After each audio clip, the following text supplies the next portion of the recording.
ఆశీర్వదించుగాక. హల్లెలూయా. మంచిది. ఈ దినం కూడా ప్రభు మనతో మాట్లాడుతున్న మాట కొద్ది నిమిషాలు మనం ధ్యానిద్దాము. పరిశుద్ధ గ్రంథం నుంచి 2వ తిమోతి 4వ అధ్యాయము 7వ వచనము. 2వ తిమోతి పత్రిక 2వ పత్రిక 4వ అధ్యాయము 7వ వచనం. మంచి పోరాటము పోరాడితిని, నా పళ్ళు కడముట్టించితిని, విశ్వాసము కాపాడుకొంటిని. ప్రార్థన చేసుకున్నాం. కలలు వచ్చినట్లయితే ఎక్కడున్న వారు అక్కడ కొద్ది నిమిషాలు ప్రభు మనతో మాట్లాడుతుండగా, ప్రభువా నీవు నన్ను దర్శించునైనా, ఈ వాక్యము ద్వారా నన్ను పట్టుకో, నాలో ఏమున్నాయో నాలో ఏమి లేదని తెలుసు, ప్రతి దాని ద్వారా నీ నామాన్ని మీరే మహిమపరచుకోండియ్యా. అయ్యా, నా పోరాటం ఏమై ఉన్నది, నా పోరాటం, నా యుద్ధపు పరికరాలు ఏమై ఉన్నాయి? ఈ దినమునైన పోరాటం గురించి మాట్లాడుతుండగా నీ దాసుడి ప్రభువా వినే చెవులు గ్రహించే మనస్సును సిద్ధపాటు కలిగినటువంటి ఆయన ప్రభావ మా యొక్క ఆత్మను ప్రభావి సన్నిధిలో అయ్యా ఎటువంటి వైపు ఆయన వెళ్ళకుండా ప్రభావ నీ వైపు మాత్రమే మేము గమనించి ధ్యానించి కృప దయించి ఈ దాసుడి ముఖం ఎంత మాత్రమే కనపడకుండా ప్రభావ అయ్యా నీ ముఖ దర్శనము నీ స్వరము మాకు వినిపించి ముందుకు నడిపించండి ప్రభువ. ఇప్పుడు ఏర్పాటు చేసుకున్న బిడ్డలు వచ్చి నీకు వందనాలు ప్రభువ. కృప వెంబడి కృపను బట్టి నీకు వందనాలు. నీ కృప నీ కనికరాన్ని బట్టి ఇదన్నా మీరు మాట్లాడి దర్శించమని యేసుక్రీస్తు నామములో ప్రార్థించి వేడుకొచ్చున్నాం తండ్రి. హల్లెలూయా. రెండు చేతులెత్తి చెబుదాం హల్లెలూయా, హల్లెలూయా. మంచిది. ఇదన్నా ప్రభు మనతో మాట్లాడుతున్నటువంటి మాట పోరాటము. దేనిలో మన పోరాటము? దేనిలో మన పోరాటం అంటే, రోగము మన శరీరంలోకి వస్తుందంటే అది అపవాది చేసే పని. అప్పుల ఇబ్బందులు మన ఇంట్లోకి వస్తున్నాయంటే అపవాది చేసే పని. ఇంట్లో సమాధానం లేకపోవడానికి కారణం అపవాది చేసే పని. అందరికి అన్నీ ఉన్నాయి, నాకు లేదు అనుకొని దిగులు పడి బాధపడి చెట్టుపడేటువంటి ఆ యొక్క నిట్టూర్పుని కలగజేసేది ఎవరంటే అపవాది చేసే పని. నిజమే. అయినా అపవాది చేసే పని అయినా ఆ అపవాదికి ఛాన్స్ ఇచ్చింది ఎవరంటే మనమే. అపవాది చేయడానికి ఛాన్స్ ఇచ్చింది ఎవరంటే మనమే. ఎందుకయ్యా మనం ఛాన్స్ ఇవ్వటం అంటే పోరాటం చేయలేకపోవటం. ఒక సినిమా ఉందండి, క్రైస్తవుడు తీసిన సినిమా, క్రైస్తవుల కొరకే తీసిన సినిమా. ఆ సినిమా అర్థం ఏంటంటే యుద్ధం. ఆ సినిమా మూల పదం ఏంటంటే యుద్ధానికి వెళ్ళేటప్పుడు కత్తి లేకుండా డాలు లేకుండా విశ్వాసంతో యుద్ధంకి వెళ్ళాడంట. హల్లెలూయా. ఎక్కడ వెళ్ళాడు యుద్ధానికి? కత్తి లేకుండా డాలు లేకుండా యుద్ధానికి వెళ్ళాడు. 75 మందిని రక్షించాడంట. హల్లెలూయా. దేవుడి దగ్గరికి 75 మందిని రక్షించాడు. సాధ్యమా? నీ దగ్గర కత్తి లేకపోవచ్చు, నీ దగ్గర అడ్డు పెట్టడానికి డాలు లేకపోవచ్చు. ఏమండి, దావీదు దగ్గర డాలు లేదు కదా, దావీదు దగ్గర కత్తి కూడా లేదు కదా. మరి దేని ద్వారా పోరాడి గెలిచాడు? ఒకే ఒకటి, ఆయన నమ్ముకున్న దేవుడి మీద విశ్వాసాన్ని ఉంచి ఏమండి కొద్దిగా కూడా తొలగిపోలా. అన్నలు చెప్తున్నప్పుడు ధైర్యం కోల్పోలా. సౌలు రాజే గమ్ముగా ఒక పక్క మూల కూర్చోనుంటే కూడా ధైర్యం కోల్పోదా. అన్నయ్యలారా, ఇన్ని దినాల నుంచి మీరు సౌలు దగ్గర ట్రైనింగ్ తీసుకున్నారు కదా, మీరు ఎందుకు ఇక్కడ ఉన్నారు? మీరు ఉండవలసింది ఎక్కడ? ఇప్పుడు శత్రువు ముందు. ఇప్పుడు శత్రువు వీళ్ళ మధ్యలోకి రావడానికి కారణం ఎవరయ్యా అంటే ఇశ్రాయేలు ప్రజలే. ఎందుకయ్యా కారణం అవుతున్నారు అంటే ఇశ్రాయేలు ప్రజలు అపవాదిని వాళ్ళ దగ్గర రంపించడానికి, వాళ్ళతో పోరాడడానికి ఎవరయ్యా కారణం అంటే ఇశ్రాయేలు ప్రజల్లో ఉన్నటువంటి అవిశ్వాసము, భయము, నిట్టూర్పు అపవాది వాళ్ళ దగ్గర రావడానికి కారణమైంది. ఈ దినము నీ దగ్గరికి కొన్ని శ్రమలు వచ్చాయంటే, ఒకటి నీలో ధైర్యం లేకపోవడం వల్ల శ్రమ రావచ్చు, లేదా నీ దగ్గరికి వచ్చిన శ్రమ ద్వారా యేసయ్య నామం మహిమపరచడానికైనా నీ దగ్గరికి శ్రమ రావచ్చు. హల్లెలూయా. 2 విధాల శ్రమ నీ దగ్గరకు రావడానికి. అయితే నువ్వు పోరాడాలి. ఈ దినం బయట అందరూ దీపావళికి టపాకాయలు పెట్టారు కదా, దాని ముందు ఏం పెట్టుకుంటారంటే ఏమండి ఎటువంటి ప్రమాదం రాకుండా ఆ ఫైర్ స్టేషన్ నిల్చుంటారు. ఆ పౌడర్ ఏదైనా తెలుగు పొరపాటున ఫైర్ జరిగితే దాన్ని ఓపెన్ చేసి అంతా, ఇప్పుడు భయం లేదు ఎందుకో తెలుసా, ఏ ప్రమాదం జరిగినా మా మధ్యలో ఆ పౌడర్ ఉంది, అది ఓపెన్ చేయగానే అంతగానే ఆర్పివచ్చు అనేటువంటి ధైర్యం. ఒక గ్యాస్ ఉందండి మన దినాన కరెక్ట్గా ఇదే టైము దీపావళి రోజే, క్షమించాలి దీపావళి రోజే దేవుడు గుర్తు చేశాడు. హల్లెలూయా. మండప ప్రాంతంలో గెలాక్సీ అనే టవర్స్ ఉన్నాయి, ఒక్కొక్కటి 1.5 crore 2 crores ఒక్కొక్క అపార్ట్మెంట్, 3 bedroom. తల్లిదండ్రులు జాబ్కి వెళ్ళారు, సాయంత్రం వస్తారు. ఏమండి కరెక్ట్గా 4 గంటలకు అండి ఆ ఇంట్లో పిల్లలు చిన్నపిల్లలు వెళ్ళి వాళ్ళు ఏదో దోశలు ఏదో పోసుకొని స్వీట్స్ ఏదో చేసుకుంటున్నాడు. చిన్నపిల్లలు చిన్నపిల్లలు ఏమండి ఆ తెలియక ఆ మంట ఆటం మర్చిపోయారు. ఆ దేనికి తగలు ఇల్లంతా తగలబడిపోయింది. ఏమండి ఆ అపార్ట్మెంట్ అంతా తగలబడిపోయింది. ఏమండి మనకి ఇలాగ తగలబడుతుంది కదా, ఒకవేళ తగలబడితే ఆ కట్టడం ఈ కట్టడం తగలబడి ఆగిపోద్ది. కానీ ఇప్పుడున్న ఇళ్ళల్లో అంతా ఏమన్నాయంటే ఫర్నిచర్ చేయించారు కదా, సీలింగ్ చేయించారు కదా, అంతా కాలిపోయిందండి మొత్తము. ఆ పిల్లలకు చిన్న చిన్న దెబ్బలు తగినాయి. ఇప్పుడు ఆ బిడ్డలకు కానీ పోరాటం చేసే శక్తులు ఉంటే, ఆ గ్యాస్ ఎలా ఆపలేటువంటి ధైర్యం ఉండుంటే ఇప్పుడు ఆ ప్రమాదం జరిగేది కాదు. మన దినాన కూడా ఒక గ్యాస్ అది లీక్ అయిపోయిందని ఆ తల్లి వెళ్ళిపోయింది. లీక్ అయిపోయిందంటే అది ఏం చేయదండి, నువ్వు దాని దగ్గరికి వెళ్ళి ఆపేస్తే ఏం కాదు. మంట వచ్చినా నువ్వు గట్టిగా ఒక పట్ట తీసుకొని నన్ను కొట్టినా ఆగిపోద్ది. నీకు కావలసిన ఆ పోరాటంలో నువ్వు గెలవాలంటే నీకు ధైర్యం కావాలి. ఈ దినం కూడికి ఎందుకు పెట్టించుకునేది బిడ్డ? నేను ప్రభువు నాకు ఇచ్చిన చిన్న పోరాటంలో నేను గెలిచింది దినం, నన్ను గెలిపించాడు నా యేసయ్య. 4 సంవత్సరాలు రాకపోకల విషయంలో 90% అంటే నాకు ఇంకా ఆశ్చర్యంగా ఉంది. 90% అంటే చిన్న విషయం కాదు, అది గోల్డ్ మెడల్కి వచ్చే వాళ్ళు కూడా రాదు అంత పర్సంటేజ్. దేవుడికి స్తోత్రం కలుగుగాక. కానీ ఎందుకు వచ్చిందో తెలుసా? నా పని చేస్తే నీ పని చేస్తా. హల్లెలూయా. దేవుడు అక్కడికి ఇచ్చినటువంటి ఆధిక్యత అది తల్లిదండ్రుల ద్వారా ఉండొచ్చు, కానీ మరి ముఖ్యంగా దేవుడు ద్వారా బిడ్డకి దేవుడు ఇచ్చాడు. హల్లెలూయా, హల్లెలూయా. ఈ దినము నా ప్రభువు నీతో చెబుతున్నాడు, సాతానుడు నీ దగ్గరికి రాకుండా ఉండాలంటే నువ్వు పోరాడాలి. నీ ఆత్మీయ జీవితంలో ఒక పోరాటం ఉండాలి. అయ్యా బాప్తిసం తీసుకున్నాక పోరాటం సరిపోతుందంటే సరిపోదు. పెళ్లి చేసుకునేంత వరకు తల్లిదండ్రుల పోరాటము, పెళ్ళైన తర్వాత ఆ బిడ్డ పోరాటం చేయాలి. తన అత్త ఇంట్లో ఎలా కాపురం చేయాలి, ఎలాగ నా కుటుంబాన్ని కట్టుకోవాలి, ఎలాగ దేవుడి మందిరానికి నా కుటుంబాన్ని నడిపించుకోవాలనేటువంటి ఒక పోరాటము, ఒక క్రమశిక్షణ కలిగినటువంటి పోరాటము ప్రతి మనిషి జీవితంలో ఈరోజు పోరాటాలు ఉన్నాయి. చిన్న బిడ్డల దగ్గర నుంచి పెద్దవాళ్ళ దగ్గర పోరాటాలు ఉన్నాయి. ఆ చిన్న బిడ్డని అడిగితే చెప్పొద్దు, ఈ సెలవులు అయిపోయిన తర్వాత రేపు స్కూల్కి వెళ్ళమని తెలియదు.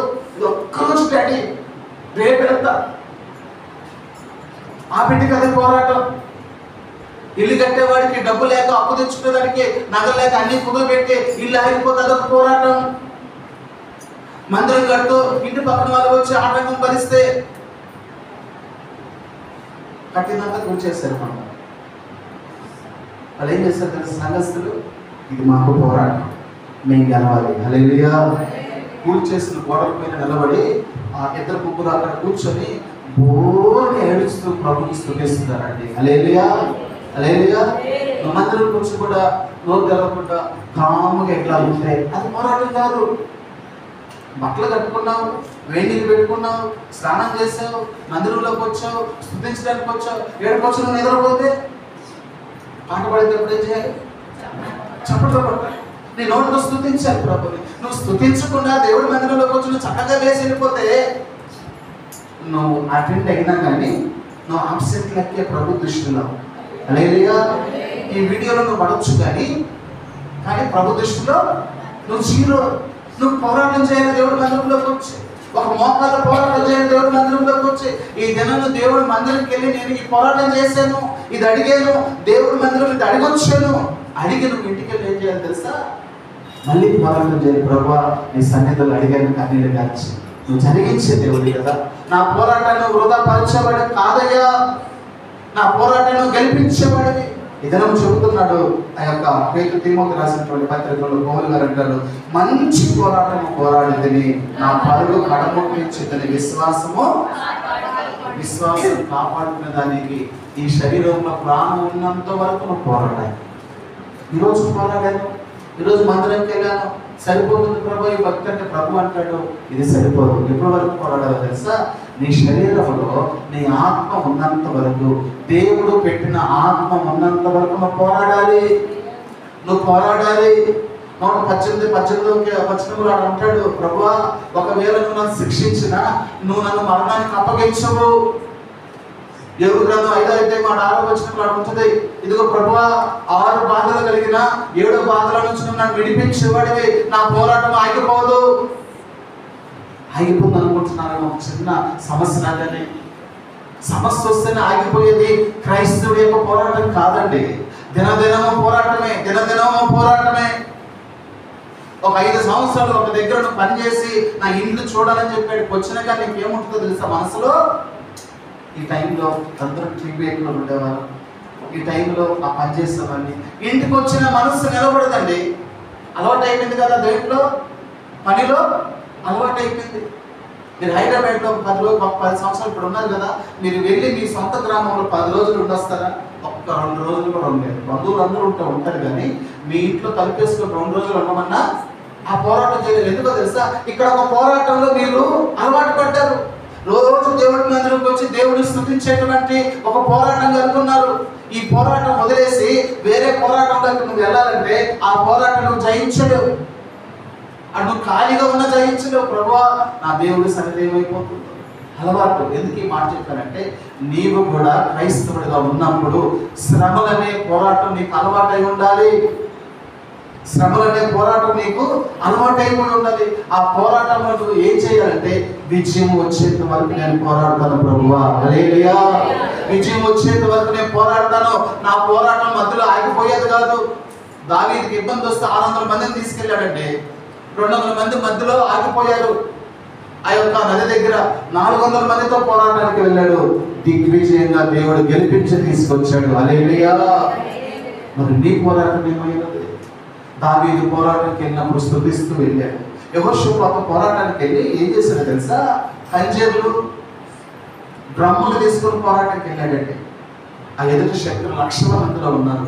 వాళ్ళు అంటారు, రే మేమందరూ యుద్ధానికి పంక్తిగా కూర్చొని ఉంటే, నిలబడి ఉంటే, నువ్వేమో స్తుతులు చెల్లిస్తూ స్తోత్రాలు చెల్లిస్తూ మా మీదకి యుద్ధంకి వస్తున్నావు కదరా, అసలు నువ్వు ఏందిరా నువ్వు?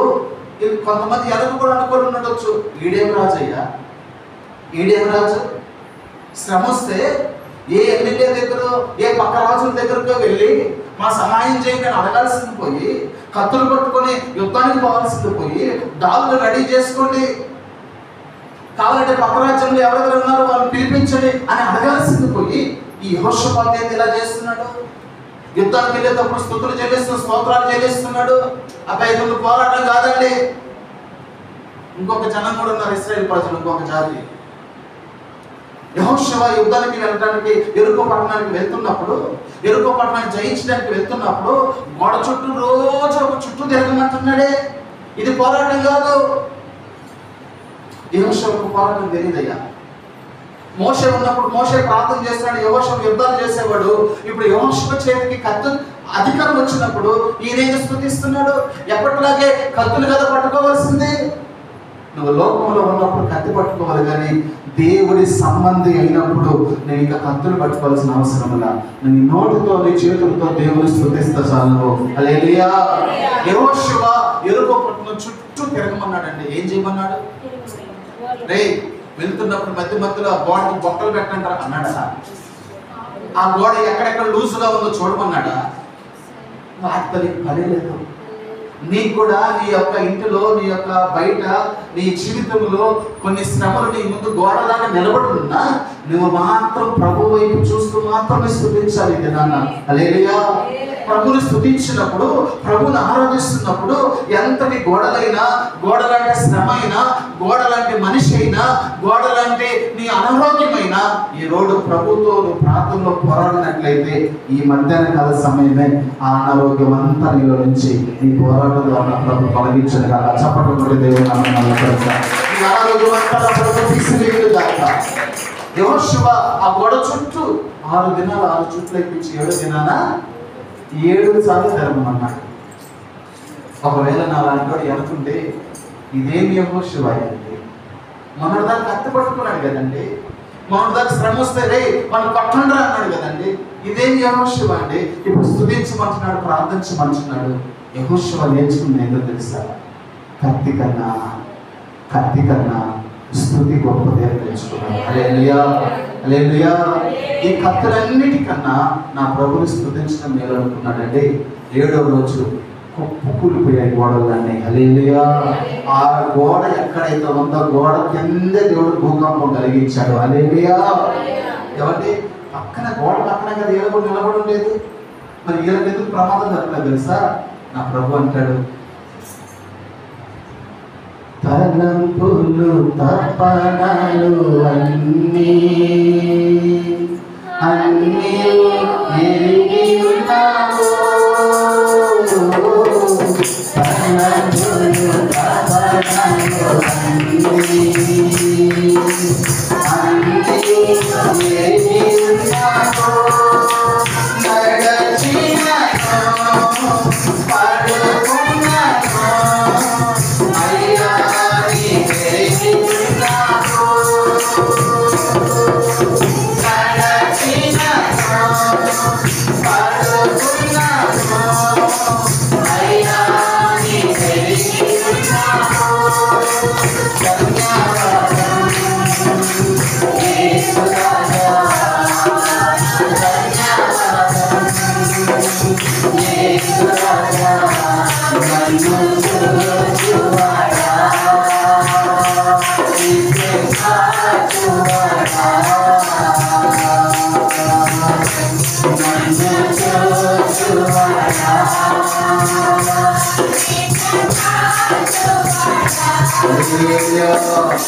యెహోషువ అంటాడు, ఇశ్రాయేలు ప్రజలారా భూకంపం అక్కడే వచ్చిందని మీరు ఇక్కడ వచ్చుంటే నా పరిస్థితి ఏదని అనుకుంటున్నావా?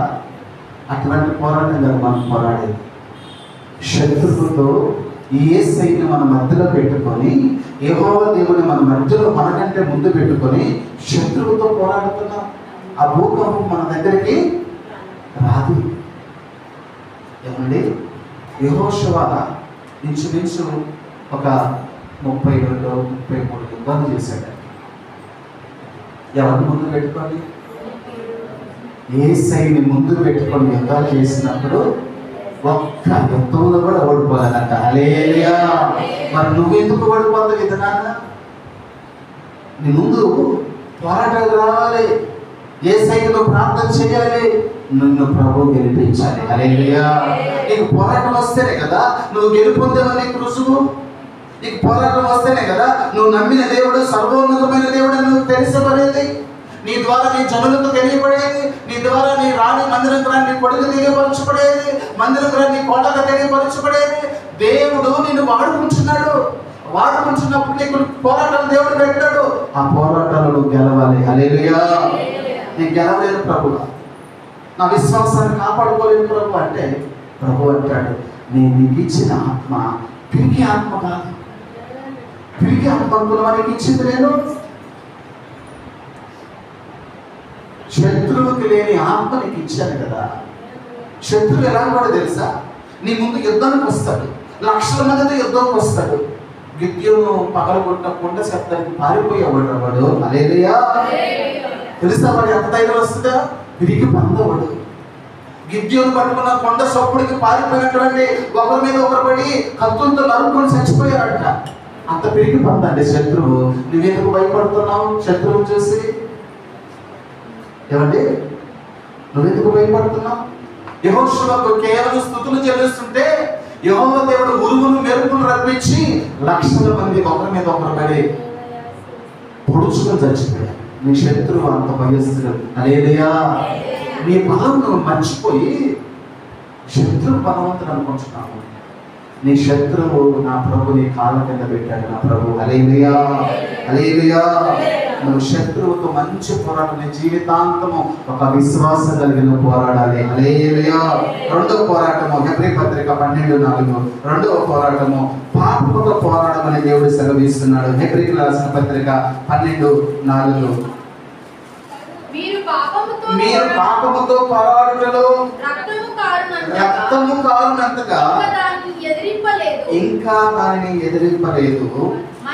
మరియు నా కుమారుడా ప్రభు చేయు శిక్షను తృణీకరింపక ఆయన నిన్ను గద్దించినప్పుడు విసుగకుము. ప్రభు తాను ప్రేమించిన వారిని శిక్షించి తాను స్వీకరించు ప్రతి కుమారుని దండించును. అతని కుమారులతో సంభాషించినట్లు మీతో సంభాషించు ఆయన హెచ్చరికను మరచితిరి. హల్లెలూయా. ఈ దినం ప్రభు నీతో మాట్లాడుతున్నాడు. పాపముతో పోరాడు.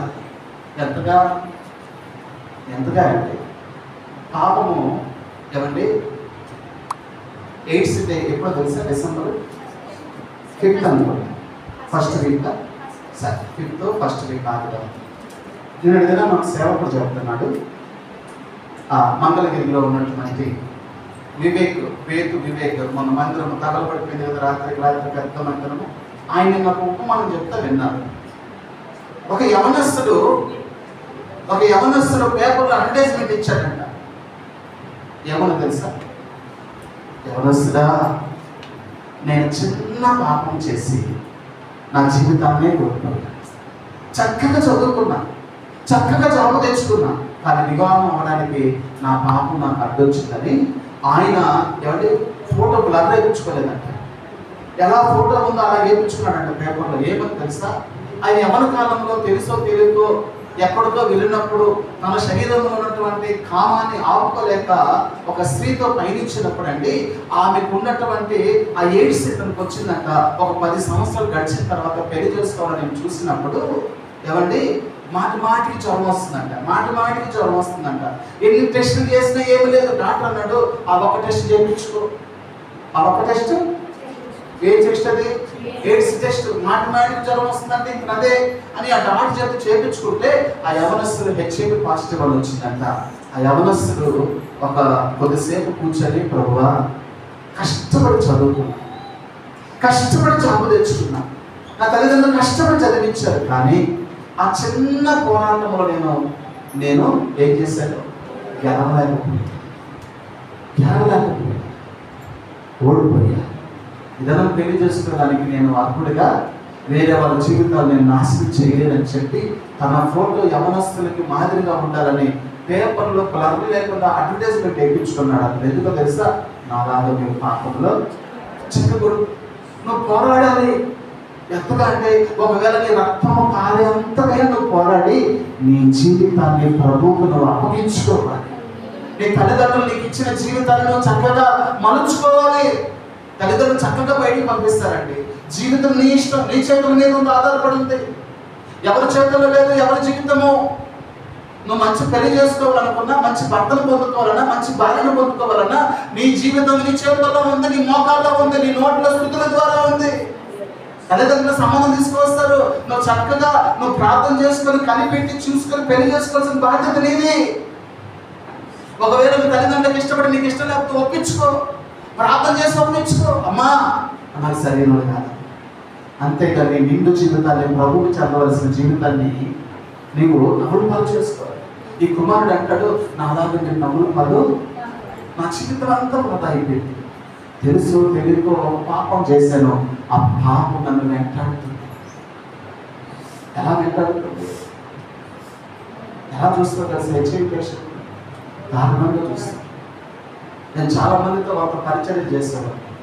వాళ్ళ బండి ఎక్కించుకొని పరిచయం చేస్తాను. వాళ్ళకి HIV ఉంది, కానీ ధైర్యంగా వాళ్ళని ప్రభుకి వాళ్ళని అప్పగించాలని వాళ్ళు నాతో పాటు పరిచయం చేస్తారు. హల్లెలూయా.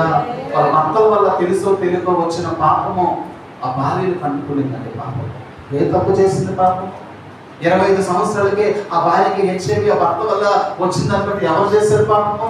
ఆ బిడ్డ చేసిందా? వాడు చేసిన పాపము అది ఆ ఇంట్లో వారిని కూడా అంటుకునింది. హల్లెలూయా, హల్లెలూయా. ఒక తల్లి ఇలాగ పాపంలో ఉండి ఆ పాపం బిడ్డ కూడా వచ్చిందండి. బిడ్డ వచ్చి సన్నగా అయిపోయాడు. ఆ బిడ్డ నేను ఒక రోజు ఎత్తుకొని మందిరం తీసుకొచ్చాను, బండిలో వెనక కూర్చోబెట్టుకొని. ఆ బిడ్డలో ఎంత ఎత్తుంటాడు బిడ్డ నియసించిపోతాడు, సన్నగా అయిపోయి పడిపోతాడు, కర్రలాగా ఉంటాడు. ఆ బండి మీద ఒక దుండేసుకొని ఆ బిడ్డను కూర్చోబెట్టుకొని మందిరంలో తెచ్చిపెడితే చక్కగా మళ్ళీ దేవుడు ఆ బిడ్డను రక్షించాడు. ఇంటికి తీసుకెళ్ళి ఆ బిడ్డ పెట్టినప్పుడు ఆ బిడ్డ మళ్ళీ మంచి ఆరోగ్యం కలిగి వచ్చాడు. కానీ ఆ తల్లి మాత్రం పాపాన్ని వదులుతాము. అయ్యో నా కడుపును పుట్టిన బిడ్డ ఇలా అయిపోయాడే అని చెప్పి ఆ తల్లి కూడా ఇంకా పాపాన్ని భర్తలు ఎప్పుడు ఇంటికి తెచ్చిపెట్టుకోలేదు బిడ్డల ముందు. హల్లెలూయా. ఏమండి, సహిస్తాడు దేవుడు?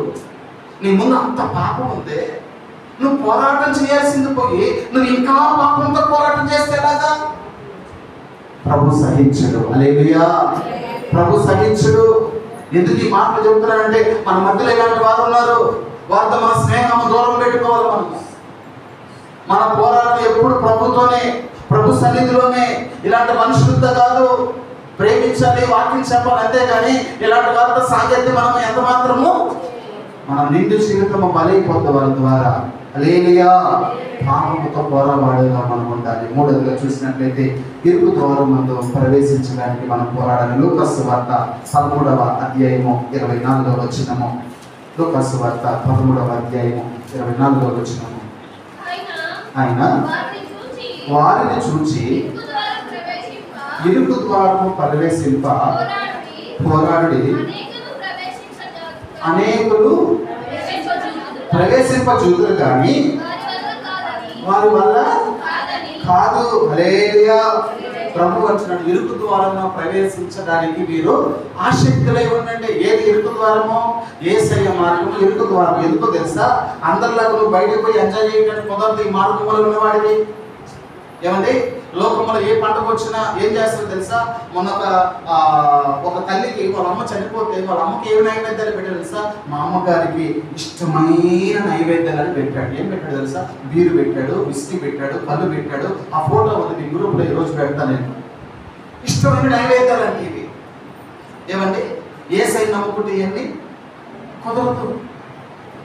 యేసయ్య నమ్ముకుంటే పెళ్లి కట్టిన పసుపు, యేసయ్యకే పసుపు పూసేవారు ఉన్నారండి ఈ రోజుల్లో. హల్లెలూయా. యేసయ్యకి పసుపు పూస్తారు. ఈ పక్క ఆ పక్క ఆ పక్క. ఇంకా ఎందుకు చీలాసం అంటే అర్థం తెలుసా?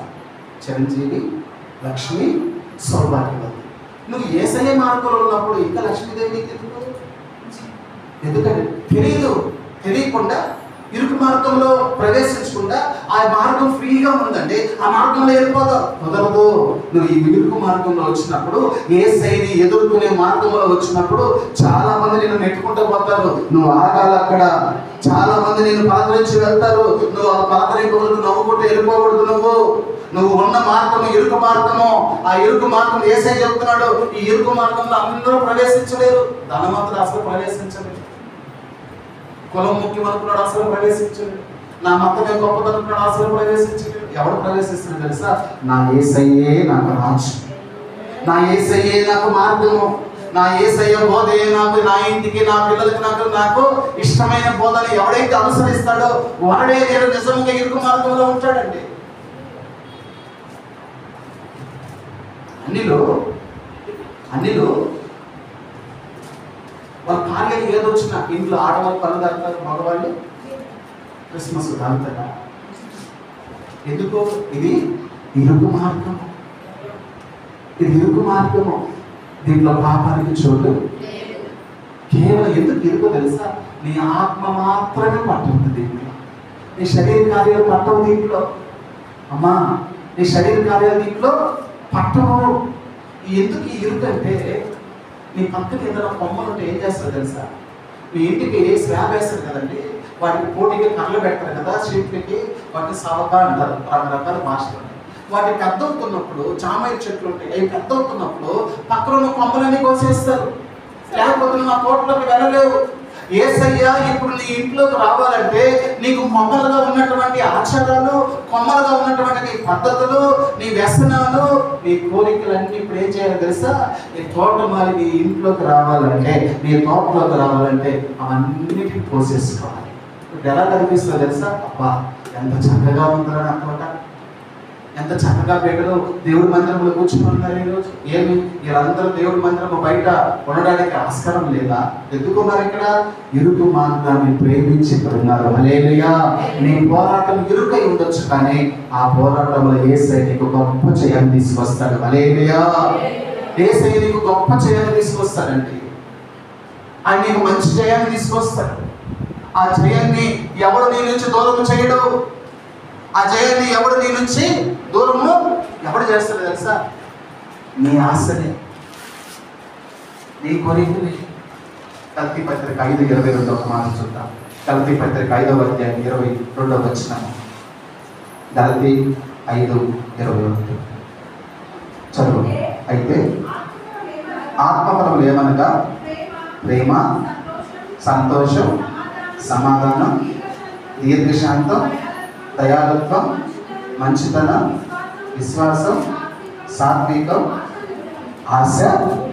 ప్రతి మనిషికి క్రైస్తవుడు పొందవలసింది ఏంటో తెలుసా? ఆశా నిగ్రహము. అందరూ టపాకాయలు కాలుస్తున్నారు. మమ్మీ నేను కూడా తెచ్చుకుంటాను. వద్దురా, మన ఇరుకు మానుకోరా, మన మార్గంలోకి అలాంటివి రావడానికి కుదరదురా. రేపు కావచ్చు, రేపు కావచ్చు. ఆమె కొంతసేపు మన మార్గం అది కాదు. మన మార్గం ఇరుకుదా. మన యేసయ్య మనకి ఇచ్చిన మార్గము ఇరుకు మార్గమే. కానీ రేపు రాజ్యంలోకి వెళ్ళేటప్పుడు ఎలా వెళ్తావో తెలుసా? మహామహిమతో ఆయన నిన్న రాజ్యంలోకి నిన్ను తీసుకెళ్తాడు. హల్లెలూయా, హల్లెలూయా. ధనవంతుడు లోకంలో ఉన్నప్పుడు మంచి మార్గంలో, లోక సంబంధమైన మార్గంలో నడిచాడు. కానీ పేదవాడు లాజరు ఇరుకు మార్గంలో ఈ పనుల కింద పడే రొట్టెల కొరకు చూస్తూ ఉండేవాడండి.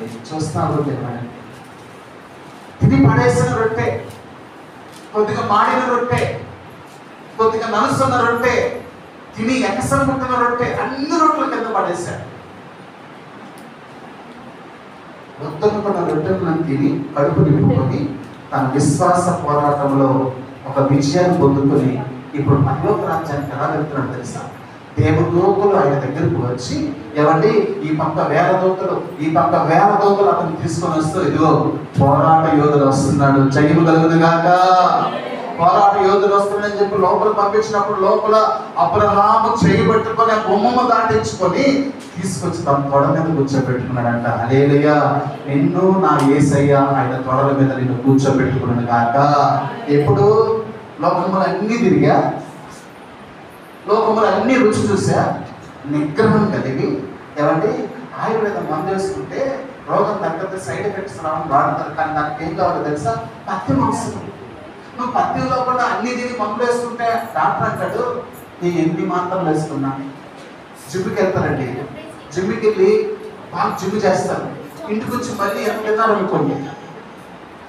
నువ్వు ఎన్ని రోజులు జిమ్ చేసినా పోరాటం ఉండాలి. నువ్వు జిమ్ చేస్తున్నప్పుడు దాని దగ్గర పోరాటం చేయాలి. ఒక వారం రోజులు ఎప్పుడు ఉంటాయి, ఆ పోరాటం చేయాలి. ఈ వారం పోరాటం చేసిన తర్వాత నువ్వు ఎంత ఎక్సర్సైజ్ చేసినా ఎప్పుడు ఉంటుంది. ఇంకా క్రైస్తవ జీవితం కూడా అలాంటిది. నువ్వు ఉపవాస ప్రార్థనలు శ్రమ వెనక శ్రమ వచ్చిన తర్వాత అపవాది అలసిపోతాడంట. హల్లెలూయా. నా బిడ్డ ఎన్ని శోధనలు పెట్టినా వాడు జయిస్తున్నాడ. దేని ద్వారా? సంఘముతో సహవాసం కలిగి ప్రార్థనలో ఏకీభవించి దేవుడి వాక్కు పొందుకొని బలం పొందుకొని వాడు బలం పొందుకుంటున్నాడు. వాడు నేను ఏం చేయలేను. హల్లెలూయా. వాడు నేను ఏం చేయలేను. ఇంకొక అపవాదం వచ్చాడు, ఏరా వాడి పరిస్థితి ఏమైందంటే, అమ్మో వాడు పోరాటం చిన్నది కాదు. నీ గురించి చెప్పాల్సింది క్రైస్తవుడు కాదు, నీ పోరాటం గురించి చెప్పాల్సింది శత్రువు చెప్పాలి. నీ పోరాటం గురించి సాతాను చెప్పాలి, నీ పోరాటం గురించి. అమ్మో ఎన్ని పోరాటాలు చేస్తున్నా ఈ సంఘస్థులతో పని కాదయ్యా. దేవుడి వాక్యాన్ని ఎప్పుడు వారి కంటాన్ని తగిలించుకున్న హారంలాగా పెట్టుకున్నారయ్యా. వారి ఇంట్లో ఎప్పుడు ఖాళీగా ఉన్న స్తోత్రం పెట్టుకున్నారయ్యా. నేనేం చేయగలనయ్యా? నాకే ఆయాసం వస్తుందని అన్నవాడు. హల్లెలూయా. ఇరుకు ద్వారంలో ప్రవేశించిన ఆ పోరాటంలో నా ప్రభు నేను గెలిపించిన గాక. 4వది ఆశీర్వాదం కొరకు కూడా ఆదికాండము 32:26. ఆదికాండము 32వ అధ్యాయము 26వ వచనం. ఆదికాండము ఆయన తెల్లవారుచున్నది కనుక నన్ను పోనీయమని అడగగా అతడు నీవు నన్ను ఆశీర్వదించితేనే కానీ ఇది పోనీయమను. హల్లెలూయా. అందరూ బయట ఉన్నారు, అన్న మాత్రం లోపల పోరాటం చేస్తుందండి. అందరూ ఎక్కువ అవతలు ఉన్నారు, యాకోబు మాత్రం రాత్రంతా పెరుగులాడుతున్నాడు దేవుడితో. ఎందుకు పోరాటం? నీవు నన్ను నిశ్చయముగా ఆశీర్వదిస్తేనే నేను మందిరంలో నుంచి వెళ్తాను, లేకపోతే నేను వెళ్ళను. ఈరోజు మందిరం అయిపోయిన తర్వాత, భోజనాలు అయిపోయిన తర్వాత, అయ్యా నేను 1 గంట ప్రార్థన చేసుకోవాలని ఎవరైనా అడుగుతారని చాలా సంవత్సరం 10 నెలల నుంచి చూస్తున్నాను. ఎవరు అడగరా? సరే ఇంటికి వెళ్ళి ఎవరైనా వాక్యాన్ని ధ్యానిస్తారా? ఎవరైనా ధ్యానించగలిగే ఉంటే మంచిది, దేవుడికి స్తోత్రం కలుగుతారు. ఆ 4 భార్యలు, 11 మంది కొడుకుల్ని అందరినీ రేపు అవతలు పెట్టి ఒక్కడే పోరాటం చేయడానికి వచ్చాడు దేవుడితో. ఇదేమో నా బిడ్డలు రావట్లేదు, మందిరికి రాను, ఇది కాదు. నీ బిడ్డలు నీతో వచ్చినా రాకపోయినా, నీ భర్త నీతో వచ్చినా రాకపోయినా, నీ విశ్వాస పోరాటాన్ని నీవే పెంపొందించుకోవాలండి. హల్లెలూయా. హల్లెలూయా. ఎలాగే ఇది నా ఇంట్లో వాళ్ళు రావట్లేదు కదండి, ఇంట్లో వాళ్ళు ఎక్కువ కాలం నీతో ఉండరు తెలుసా? నాకు 2 కొడుకులు, 2 కూతుర్లు, 2 కొడుకులు, 2 కూతుర్లు. ఇది మా కుటుంబం. ఎంతవరకు కుటుంబం? వాళ్ళకి పెళ్ళిళ్ళు అవ్వనంత వరకు ఒక కుటుంబం. పెళ్ళిళ్ళు అయినాయి అనుకో, ఇప్పుడు కుటుంబం ఏమవుతాయి? కుటుంబాలు ఎక్కువ అవుతాయి. అది వాడి కుటుంబము, ఇది నా కుటుంబం. ఇప్పుడు వాడి కుటుంబంలోకి నా కుటుంబాన్ని చేర్చడానికి ఇప్పుడు కొడుకులు గారికి పెళ్లి చేయనంత వరకు వాడు మందిరకు పోవద్దంటే నువ్వు పోరా, మందిరకు పోద్దంటే ఆగిపోయినావు. ఇప్పుడు వాడు కుటుంబం వేరైపోయింది. ఇప్పుడు ప్రభు అంటాడు, వాడు ఎవరి ద్వారా రక్షణ పొంది వాడు మందిరంకి వెళ్తున్నాడు. ఒకప్పుడు మందిరంకి వెళ్తుందని నీ హృదయాన్ని కఠినం చేసుకున్న మందిరంకి వెళ్ళా, వాడు రక్షించబడ్డాడు, నువ్వు రక్షించబడ్డా. మొదటి వారు కప్పటి వారు ఏమైంది ఇప్పుడు? అందుకే యాకోబు అన్నాడు, మీరందరూ రేపు అవతలండి, నేను ఒక్కనే నా ప్రభు దగ్గరికి వెళ్ళి నేను పోరాటం చేస్తా అన్నాడు. హల్లెలూయా. ఏ పోరాటం ఇదండి? ఏ పోరాటం? ఆశీర్వాదం కొరకు ఒక రాత్రంతా దేవుడితో పోరాడాడు. హల్లెలూయా. ఆ పోరాటం ఇప్పటి వరకు కూడా ఆ పోరాట ఆశీర్వాదం ఇశ్రాయేలు జనం మీద ఉంది. హల్లెలూయా. యాకోబు ఏ పేరు నీ పేరు అని అడిగినప్పుడు నా పేరు యాకోబు అయ్యా. మోసగాన్ని దేవుడు పెట్టిన పేరేదో తెలుసా? నీకు మీదంటే యాకోబు కాదు, నువ్వు ఇశ్రాయేలువి, ఆశీర్వాదానికి కారకుడు నువ్వు. నీ పేరు ఎవరైతే ఆశీర్వదించబడతారు, ఇశ్రాయేలు నిన్ను ప్రేమించిన వారు వర్ధిల్లుతారు. ఆ దినం దేవుడు వాగ్దానం ఇచ్చాడు. ఈ దినం ఇశ్రాయేలు దేశం ద్వారా అనేక మంది ఆశీర్వదించబడుతున్నాడు. ఆ రాత్రి కాల సమయం కానీ యాకోబు కానీ ప్రార్థన చేయకుండా ఉండుంటే ఈ దినం ఇశ్రాయేలు 12 గోత్రాల మీద ఆశీర్వాదము, దాన్ని ప్రేమిస్తున్న మన మీద కూడా ఆశీర్వాదం వచ్చేది కాదేమో. నా ప్రభు అంటాడు, నీవు కూడా నీ కుటుంబ ఆశీర్వాదాల కొరకు సంఘములోను, ఇంటిలోను, పని దగ్గర, అన్ని దగ్గరలో పోరాడాలి. హల్లెలూయా. ఎఫెసీ 6:10 చూసినట్లయితే నేను ముగిస్తున్నాను. ఎఫెసీ 6వ అధ్యాయము 10వ వచనము. ఎఫెసీ 6వ అధ్యాయము.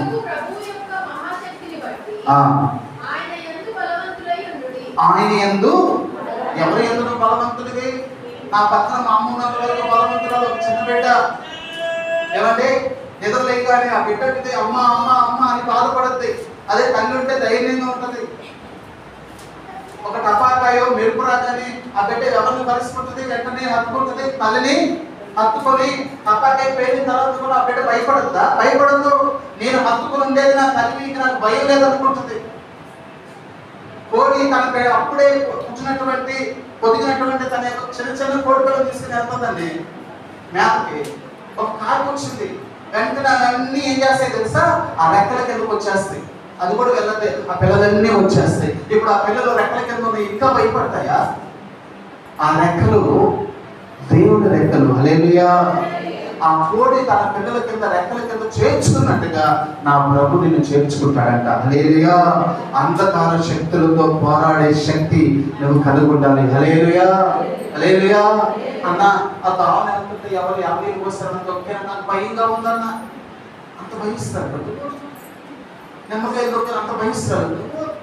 ఒక పాస్టర్ గారు ఉన్నారు, ఒక పాస్టర్ గారు వాళ్ళ శిష్యులతో వెళ్తా ఉంటే ఎవరు 4 నిమ్మకాయలు పెట్టారంట, ఒక 5-6 గుడ్లు పెట్టారంట.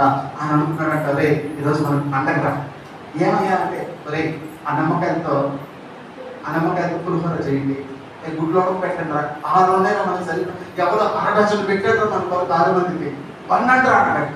తిన్నాడు. ఈ రోజు కూడా పరిచయం చేస్తున్నాడు కర్నూలులో పెట్రీ పాలు గారు. హల్లెలూయా. పెట్రీ ఈ రోజు కూడా మంచి బలం జరిగింది. పోరాటం ఆత్మీయ శక్తులతో. నీకెందుకు భయం? నువ్వు దేవుడు పెట్టవే, వాడి శక్తి నీకు తెలిస్తే నువ్వు గట్టిగా పోరాడుతూ వాడు పిరిగిపోతాడే సాతాను గడు. ఏ శ్రాంతం అనగానే వాడు వెళ్ళిపోతాడు అనే ధైర్యం నీకుందా? అలాంటి పోరాటం నువ్వు చేయగలవు. అది చదువుకున్న తర్వాత ఏం చేయాలి? ఎదిరించినట్టు శక్తి పొందులాగా దేవుడిచ్చి సర్వాంగ కవచము ఈ దినమును ధరించుకొని ఇక్కడి నుంచి వెళ్ళాలి. హల్లెలూయా. ప్రభువా, ఏ కవచం ప్రభు అంటే వాక్యం అనే కట్టు ధరించుకోవాలి, సత్యం అనే తట్టి కట్టుకోవాలి. కాబట్టి స్తుతి అనేది నీ నోట్లో పెట్టుకోవాలి. నీ ముందు ఎంతటి కనిపించినా ఏ సునామంలో సాతానా అంటే అది వెళ్ళిపోద్ది. హల్లెలూయా. నువ్వెందుకు భయపడేది? నువ్వెందుకు చింతించేది? అంధకార శక్తులు ఎన్ని నీ దగ్గరకు వచ్చినా నీ ఇంటి ముందు రాయి పెట్టుకోవాల్సిన అవసరం, ఇంటి ముందు గుమ్మడికాయ పెట్టుకోవాల్సిన అవసరం. ఒరే ఆ గుమ్మడికాయతో మంచిగా స్వీట్ చేసుకోవచ్చురా, నువ్వు ఎందుకు దాన్ని ఎండబెట్టేసావు? ఎవరి మంచిగా సాంబార్ పెట్టుకోవచ్చు, నువ్వు ఎందుకు దాన్ని ఎండబెట్టేసావు? పిచ్చోడా, ఆ గుమ్మడికాయ పెడితే మా ఇంటి ముందు ఇష్టపోద్దా? పిచ్చు. వాళ్ళ నమ్మకం అది, నేను తప్పుపడుతున్నాను. ఎవరిని అంటున్నా తెలుసా? నువ్వు దేవుని శక్తిని ఎరిగి కూడా అయ్యా ఏసయ్యా నువ్వు దేవుడివే కానీ ఈ కాయ కట్టుకోవాలయ్యా, నీకు తెలియదు ఏసయ్యా, నీకు తెలీదు ఈ కాయ అందరూ కట్టుకుంటుంది. ఒక ఆయన వచ్చి నేను ఇల్లు కట్టుకుంటే మీరు గుమ్మడికాయ పెట్టాలి, ఇష్టం పెట్టాలని అడిగాడు. అయ్యా మాకు ఇల్లు లేదు, మీ మాస్టర్ పెట్టాడు, నువ్వు ఎందుకు పెట్టమని అడిగాడు. ఎవరు? మీ మాస్టర్, నువ్వు ఎందుకు పెట్టమన్నాడు. ఆయన తెలియదయ్యా, మా ప్రభు పెట్టమన్నది, ఇది యెహోవా నామములో కడుతున్న ఇల్లయ్య ఇది. హల్లెలూయా, హల్లెలూయా. నీ ఇంటి చుట్టూ ఆయన అగ్ని ప్రాకారాలు ఎప్పుడో పెట్టేశాడు. నీ ఇంటి పక్కన 5 అంతస్తులు ఇల్లు వేసినా నీది 1 అంతస్తైనా కానీ నువ్వు భయపడాల్సిన అవసరం ఉందా? ఆ ఇంటికి రక్షణ ఎప్పుడో ప్రభు ఇచ్చేశాడు. హల్లెలూయా. నువ్వు ఎందుకు ఇంక భయపడుతున్నావు? అంధకార శక్తులు ఎన్ని వచ్చినా నీ ఇంటి ముందు రాగానే గెలగలగలగలగా కొట్టుకుంటాయండి. అది ఏ సరఫరం చేయమని ఒక మాట చెప్పు, ఏ నామంలో శక్తి గల నామం చెప్పు, పారిపోతాడు వాడు. చెప్పే శక్తి నీకు ఉందా? ఆ పోరాటం చేసే శక్తి నీకు ఉందా? అన్న మా ఇంటి పక్కన ఆ ఇల్లు చేస్తాను, ఏం చేస్తే ఏమైంది చేస్తే ఏమైందండి చేస్తే విషయం తెలుసా? అన్ని నామముల కన్న పైనామము యేసుని నామము. ఏమండి? అన్ని నామముల కన్నా పైనామము కదా. ఆ పైనామాన్ని ఎరిగి కూడా నువ్వు పైన ఉన్నవాడివి కింద ఉన్నవాడిని చూసి భయపడిపోతున్నావేమో. ఇంకా భయపడకూడదు. ఎక్కేసా విమానం, ఏసై అనే విమానం ఎక్కి కూడా పక్కన వచ్చి గట్టిగా కొట్టుకొని అయ్యో ఎంత ఎత్తు వచ్చాను నేను, ఇంకా ఎంత తీసుకెళ్ళాలి నిన్ను ప్రభు. హల్లెలూయా. ఆ ఎత్తే సరిపోతుందండి, నిన్ను ఆయన కూర్చున్న స్థలంలోకి తీసుకెళ్ళాలి కదా ఆయన ఆశ. ఆ ఊళ్ళో ఎప్పుడు బాయిలో దొరుకుతుంది, పక్కన ఎప్పుడు బాయిలో చిన్న కాలువ దిగబడింది కదా. ఎందుకు అప్పుడు బైక్ లేదంటే నేను చచ్చిపోవాలనుకునింది దూకేస్తుంది, నాకు తెలిసి చచ్చిపోతుంది. మోకాల్లో దెబ్బాయ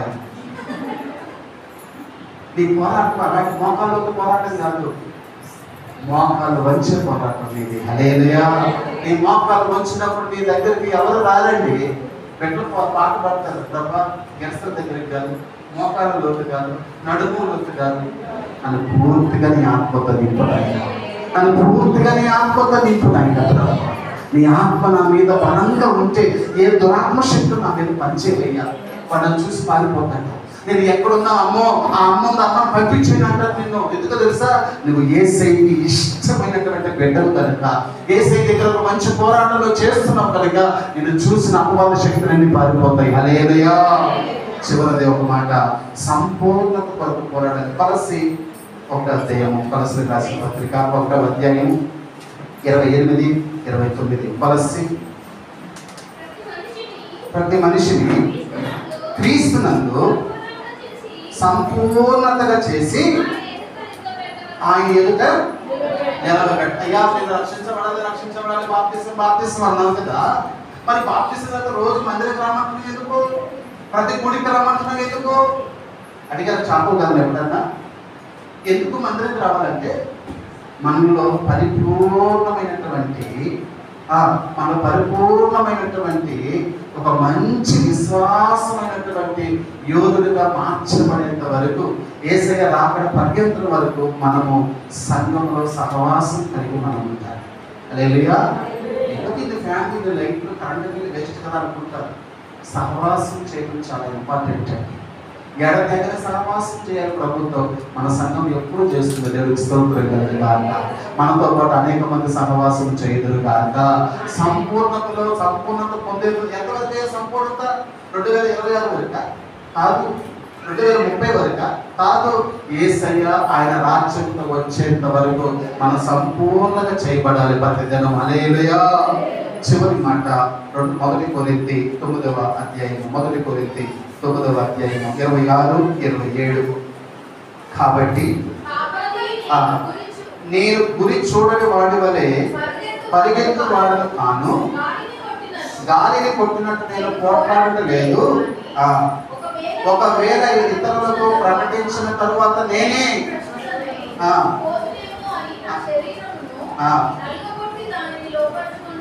పౌలు గారు అంటారు, అయ్యా నేను అందరినీ బోధిస్తున్నాను కానీ ఒకవేళ బోధించే క్రమంలో నాలో భక్తి ఎక్కువైపోయి నా అంటే భక్తి పరులు లేడని నన్ను నేను నీ నుంచి దూరం చేసుకుంటానేమో అని చెప్పి భక్తుడు ఏం చేస్తున్నాడు తెలుసా? ఉపవాసం అనేటువంటి ప్రార్థన చేస్తున్నాడంట. మోకాలనేటువంటి ప్రార్థన చేస్తున్నాడు. ఎందుకో తెలుసా? ప్రభువా నీ సన్నిధిలో నుంచి నేను భ్రష్టుడిని ఉండకుండా ఉండటానికి, భ్రష్టుడిగా కొట్టివేయబడకుండా ఉండటానికి అనుదినము నా శరీరముతో పోరాటము. నీకు వెనకాలించుకుంటే ఏమవుతుంది తెలుసా? సుమతకి ఏమవుతుంది? నిద్ర వచ్చేస్తాం. కుర్చీలో కూర్చున్నా మనం కొద్దిగా ముందుకుంటాం. వెనక కాలంలో మనకు ఈపు చెప్పొద్దు, నిద్రపోని సంకేతాలు నిద్రలు పంపిస్తాయి. నిద్రపోమని కొద్దిగా పెరుగుతూ అన్నం తిరిగి పనిచేయగలవా? సిస్టమ్ ముందు కూర్చొని సాంబార్ తిరిగి నువ్వు ఆ సిస్టమ్ ముందు కూర్చొని పనిచేయగలవా? ఆహార అలవాట్లు కొన్ని ఉన్నాయి. అమ్మ నీ బట్టలు ఉతకాలంటే అన్నం తిన్నాను, బట్టలు ఉతికిన తర్వాత అన్నం తింటాను అంటాడు. ఎందుకో తెలుసా? నడువు వంగాలంటే పొట్ట ఖాళీ ఉండాలి.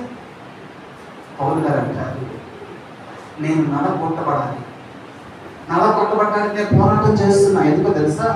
యేసయ్య దగ్గర నేను భక్తిపరుడని చెప్పుకొని నన్ను నేనే భ్రష్టునైపోతాను. అందుకే వారం శుక్రవారం ఉపవాస ప్రార్థన, ప్రతి నెల మొదటి బుధవారం 7 గంటలు ప్రార్థన. అది ఉపవాస ప్రార్థన, 7 గంటలు ప్రార్థన. సంఘంలో ప్రార్థన మోకరేసి ప్రార్థన చేయాలంటే ప్రభువుతో చెప్పాలి, ప్రభు అని సంఘంలో నేను వచ్చాను అని. సంఘంలో వచ్చి కూడా మోకలు ప్రార్థన చేయకుండా, ఆ దినం నువ్వు ప్రభు దగ్గర నీ విజ్ఞాపనం చేయకుండా, నువ్వు పోరాటం చేయకుండా బయటికి వెళ్తే లోపలికి ఎలా వచ్చావు బయటికి కూడా అలాగే వెళ్ళిపోతావు. హల్లెలూయా. మన జీవితంలో ఒక పోరాటం, శత్రువు మీద మనం గెలవడానికి ఒక పోరాటం ఉండాలి. వాక్యం అనేది ఒక ఆయుధం మనం కలిగి ఉండాలి, ప్రార్థన ఆయుధం కలిగి ఉండాలి, మోకాల ప్రార్థన కలిగి ఉండాలి, ఉపవాస ప్రార్థన కలిగి ఉండాలి.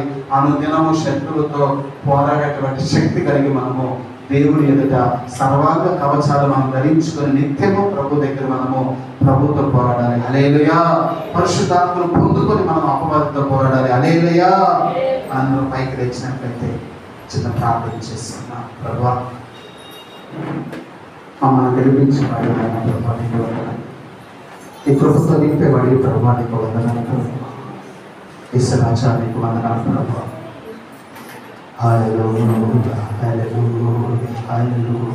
రెండు చేతులు ఎత్తి ప్రభుత్వం ఒక మాట చెప్పు. ప్రభువా నా ఆత్మీయ జీవితంలో మంచి పోరాటం పోరాడే శక్తి దయచేయండి. పాపముతో పోరాడే శక్తి దయచేయండి.